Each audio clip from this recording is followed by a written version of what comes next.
হিন্দু ভাই বোনরা কিন্তু আপনার কিছুটা অনিরাপত্তা বোধ করে। কি ভুল বলতেছি নাকি?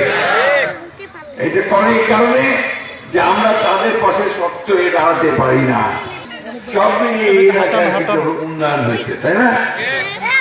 তো আমরা যদি আপনার ধানের শীষকে আবার জয়যুক্ত করতে পারি, আমাকে যদি আপনারা পাঠান পার্লামেন্টে, আমি অন্যান্যদের থেকে একটু বেশি সুবিধা পাবো। কেন বলেন তো? আমি বিএনপির মহাসচিব না, বিএনপি যে সরকারে যায় তো মোর তো একটা ভালো জায়গা থাকবে নাকি, কাম করবার সুবিধা হবে তো নাকি?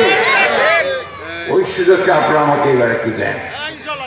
আমার ইলেকশন এটাই বোধহয় শেষ, এরপরে আমি আর সময় পাবো না হয়তো নির্বাচন করবার, অনেক বয়স হয়ে গেছে। তো আপনাদের কাছে আমার অনুরোধ যে আপনারা আমাকে এই শেষ বয়সে এই সুযোগটা আমাকে দেবেন, আমি আপনাদের জন্য কাজ করতে চাই।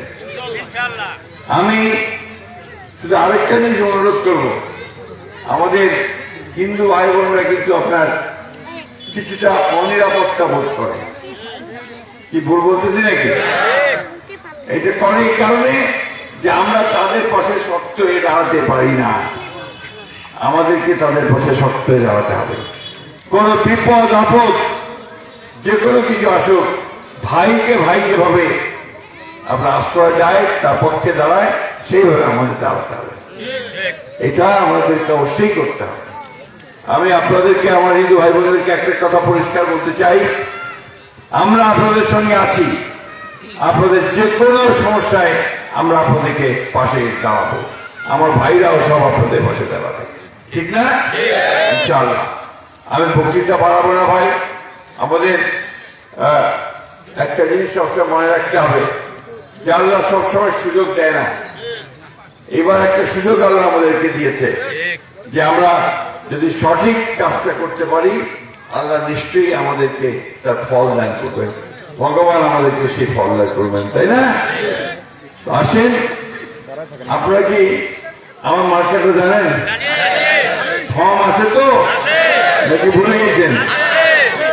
মার্কেটে কি বলেন মা বোনেরা? ইনশাআল্লাহ, ইনশাআল্লাহ আমরা আগামী 12 তারিখে তারপরে নামাজ পড়েই ইনশাআল্লাহ সবাই ভোট দিতে চলে যাব। 15 বছর পরে এবার আমরা ভোট দিচ্ছি, তাই না? 15 বছর ভোট দিতে পারি নাই, মামলা মোকদ্দমা, পুলিশের দৌড়ানি, জেল হাজত, সব অনেক অস্থির করে রাখছিল।